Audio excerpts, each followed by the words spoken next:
umatnya Nabi Muhammad selalu berusaha dan mencoba bagaimana bisa meniru uswah toladan daripada Nabi Muhammad.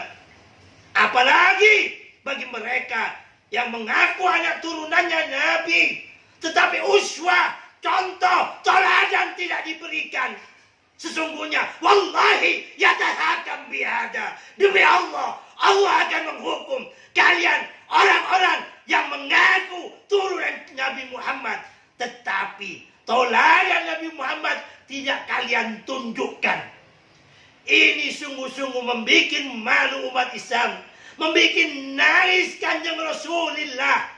Nabi Muhammad adalah azizun, Nabi yang sangat lembut, tidak pernah dendam, bahkan diludahi oleh orang yang mana yang meludahi itu sakit, datang menjenguk paling awal.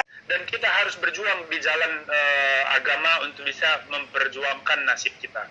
Nah, apakah betul mereka memperjuangkan nasib kelompoknya, kaum yang disebut oleh ahli syariati sebagai mustarafin, atau oleh mereka yang disebut the disinherited oleh Franz Fanon?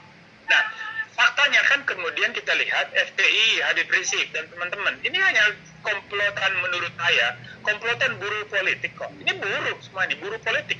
Betul. Orang-orang yang bergerak ketika ada orderan. Sepakat. Tapi kan kita tidak bicara lagi soal siapa sih yang membentuk FPI, siapa sih yang mengendalikan Habib Rizik, Rizik Syihab. Kita harus melihat ini sudah menjadi faktum sosial yang sudah terlepas dari persoalan FPI, bahwa kebangkitan politik identitas, radikalisme, politisasi simbol-simbol kelompok itu sudah menjadi tren.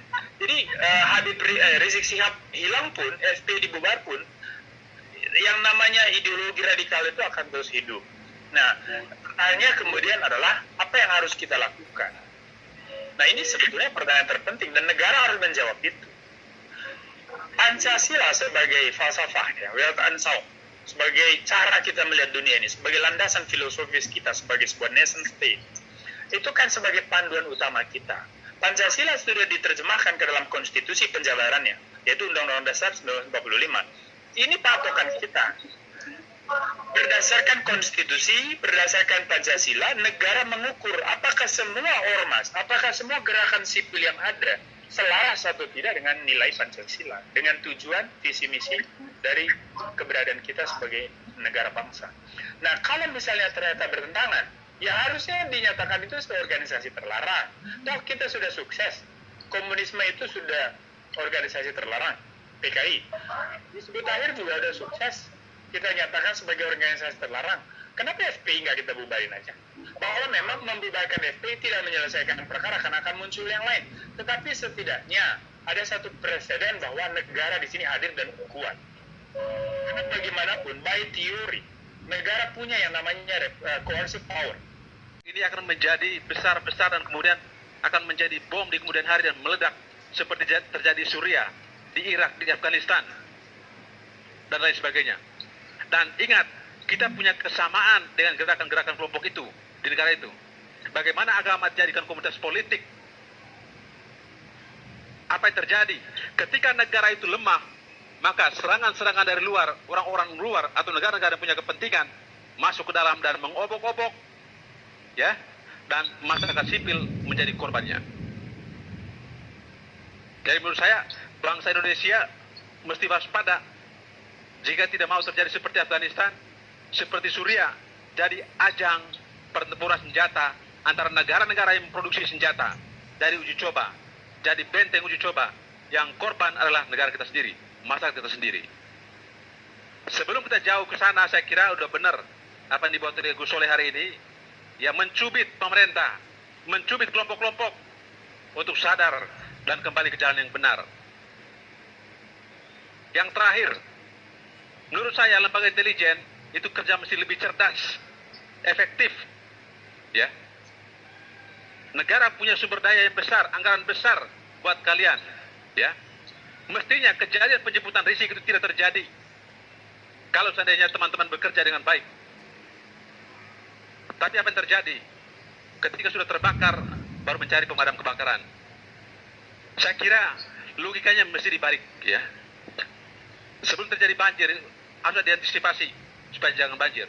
Sebelum terjadi kebakaran harus diantisipasi gimana caranya supaya jangan terjadi kebakaran. Sayang sekali karena apa?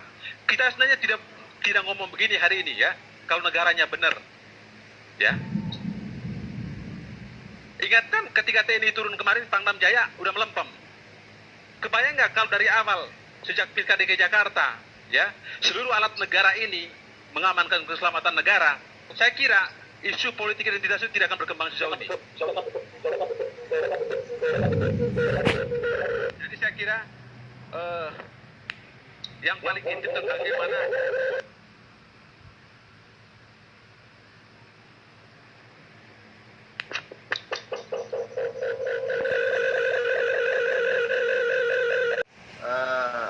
respon cepat Pak Jokowi setelah tanggal 14 November itu adalah reaksi dari gerakan dari semua orang termasuk kita semuanya untuk menekan presiden untuk hadir kembali. Di sisi ini saya harus akui rentang kendali Pak Jokowi pada beberapa alat-alat negara kurang perform, sehingga beliau banyak mendapat masukan yang tidak firm, sehingga akhirnya terjadilah seperti sekarang ini.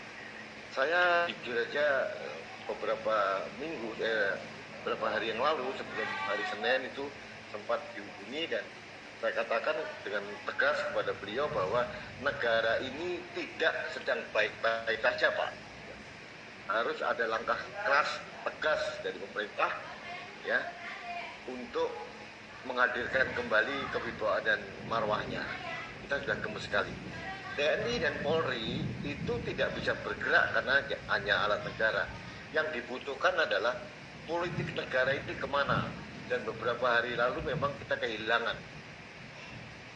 Ada pameran para pendukung Rizik Syihab yang begitu bebas merajalela. Hampir tidak ada batas. Puncak menguasai jalan, di Tebet juga begitu, di Tamburan, tidak ada upaya apapun dari negara. Yang justru terjadi itu adalah negara memfasilitasi, bukan hanya pemerintah DKI Jakarta. Negara memfasilitasi dari mana? Dari BNPB, menyumbang masker. Itu adalah bentuk kebodohan dari Doni Monardo. Dan saya akan keras mengatakan Doni Monardo harus out, karena telah mempermalukan presiden.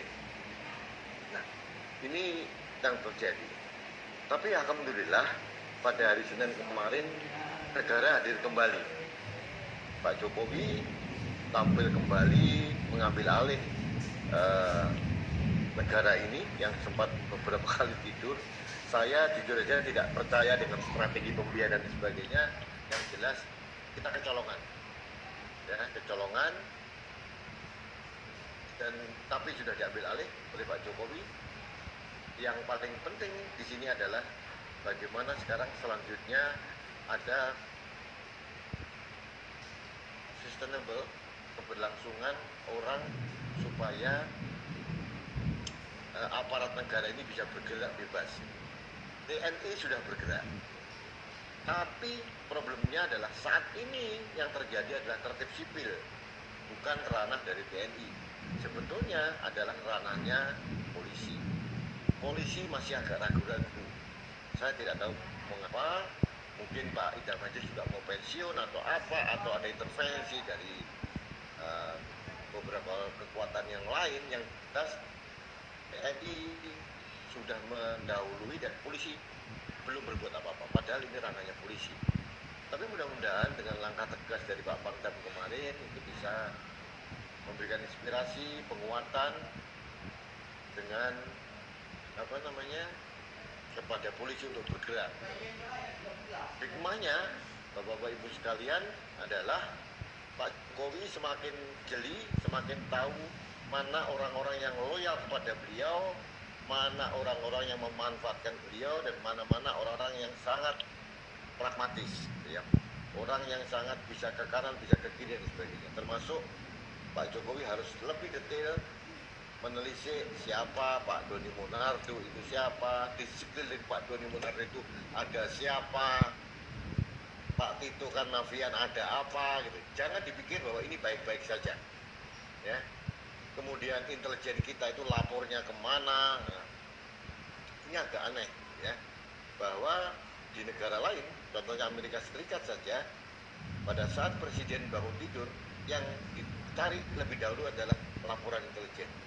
Pertanyaannya sekarang ini, apakah laporan intelijen benar-benar ke istana atau mau dulu ke Teguh Umar atau kemana, saya tidak tahu. Nah, Bapak Ibu adalah dengan adanya partai politik yang menggunakan identitas sara, misalnya suku, agama, ras, dan antara golongan. Dengan penggunaan identitas itu berarti sama saja bahwa politik kita sebenarnya memang politik identitas. Kalau ada partai yang berbasiskan suku, ada partai yang berbasiskan agama, ada partai yang berbasiskan ras atau antar golongan, dan itu disetujui oleh pemerintah dan itu menjadi partai yang eksis, berarti memang kenyataannya memang politik kita politik identitas. Tetapi memang fakta menunjukkan bahwa partai yang berbasiskan identitas itu tidak pernah menang. Saya melihat bahwa belum pernah ada partai yang cukup, terutama setelah reformasi ya, itu partai yang dengan identitas agama itu memenangkan pemilu. Jadi sebenarnya masyarakat kita sebenarnya tidak tertarik dengan politik identitas. Tetapi ketika politik identitas itu digunakan untuk kepentingan politik identitas, itu cukup gaduh dan korbannya cukup banyak. Tapi kegaduhan-kegaduhannya yang dicegah supaya tidak menjadi konflik. Saya akan mengakhiri narasi saya adalah kita mengingat adigium Latin dari filsuf Romawi Marcus Tullius Cicero, salus populi suprema lex esto, keselamatan manusia adalah hukum tertinggi. Nah, untuk mewujudkan ini, keselamatan manusia adalah hukum tertinggi, maka hal-hal yang bisa berpotensi menimbulkan perpecahan, bisa menimbulkan konflik, termasuk aksi-aksi yang terakhir ini harus dicegah dan harus berani. Dan ini tidak bisa diserahkan hanya kepada aparat keamanan. Jadi masyarakat harus bersatu, tetapi negara juga harus hadir ketika terjadi ancaman-ancaman terhadap masyarakat, terutama terkait dengan ideologi, identitas, politik, apapun termasuk ancaman kesehatan, negara harus hadir. Jadi saya cukup apresiasi walaupun terlambat, kemarin Pangdam Jaya hadir, kemudian menunjukkan sikapnya, walaupun agak terlambat, saya kira ini cukup apresiasi. Itu dari saya, nanti kita bisa lanjutkan. Yang penting bagi kita adalah kita harus mengakhiri semua ini, politik identitas, kita harus mengakhiri adanya intoleran, kalau tidak peradaban kita akan terancam. Terima kasih. Wassalamualaikum warahmatullahi wabarakatuh. Ciptakan sebuah dalam bahasa Inggris disebut sebagai hal yang kemudian harus ditarik, bagaimana dulu, kira-kira begitu. Karena kenapa?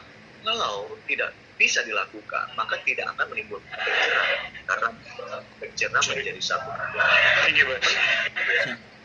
tidak boleh ada hal yang sifatnya demikian lagi. Nah, dalam hal ini bukannya kita kemudian kembali kepada masa lalu, tapi jelas apapun itu yang tidak mengikuti kaidah-kaidah negara, tidak mengikuti apa yang menjadi instruksi negara, apa yang menjadi pemikiran-pemikiran dan policy daripada negara, harusnya memang dilakukan hal yang betul, dilakukan hal yang di situ memang harus ada punishment, dan punishment itu melingkup hal-hal yang mungkin bersifat dalam pengertian yang luas, tidak hanya pengertian hukum, tapi mungkin ada pembinaan di situ, harus ada pembinaan. Karena kenapa? Karena saya pikir mungkin juga banyak yang melakukan itu dalam pengertian ikut-ikutan misalnya, atau tidak tahu, karena edukasinya juga tidak ada, karena pembelajarannya tidak ada, karena treatmentnya tidak ada, pendekatannya tidak ada, olah rasanya tidak ada, olah pikirnya tidak ada, apalagi pengetahuan. Nah, ini menjadi satu hal juga yang sangat penting. Bahkan sampai hari ini banyak sekali orang yang tidak percaya dengan adanya COVID misalnya. Nah, inilah pentingnya kemudian apa yang disebut alat negara kemudian untuk hadir dan datang. Nah, ini saya lihat memang karena koalisi ini koalisi yang sangat gemuk, apalagi memang kemudian saya melihat faktor kepentingan terlalu besar, terlalu banyak aliran, maka seharusnya cuma satu memang. Ini pembelajaran penting buat kita semua. Bahwa harusnya politik yang dilakukan adalah politik negara, titik. Tidak ada politik yang lain. Tidak ada politik golongan, tidak ada politik aliran, tidak ada politik kelompok, tidak ada politik perseorangan, tidak ada politik individual. Artinya, politik negara itulah instrumen yang mutlak, tidak boleh ditawar, yang harus dilakukan, diterjemahkan, diterapkan, dan kemudian didokumentasikan dalam sebuah rangkaian yang sehingga kemudian kita tahu lubangnya itu di mana lagi. Kira-kira begitu. Evaluasinya seperti itu. Yang kita kehendaki, tapi yang dibangun oleh buyut-buyut kita, oleh Wali Songo, bukan Islam marah, tapi Islam yang ramah. Bukan Islam yang sakarepe dhewe, sakarepe udele dhewe, tapi yang dibangun oleh Wali Songo adalah Islam yang rahmatan lil alamin, melindungi siapapun yang ada di Indonesia ini. Sekali lagi, kami minta Pak Presiden Jokowi, ya, TNI dan Polri, tindak dengan tegas siapapun, ya, yang merongrong daripada kedamaian, kondusivitas NKRI dan Pancasila. Rakyat, relawan, ulama, Bansel, NU, Muhammadiyah, tokoh-tokoh agama yang lainnya siap menjaga NKRI bersama pemerintahan Presiden Jokowi. Demikian dari kami. Terima kasih. Salam agama cinta, salam cinta damai, salam Pancasila. Allahu Akbar. Merdeka. Assalamualaikum warahmatullahi wabarakatuh.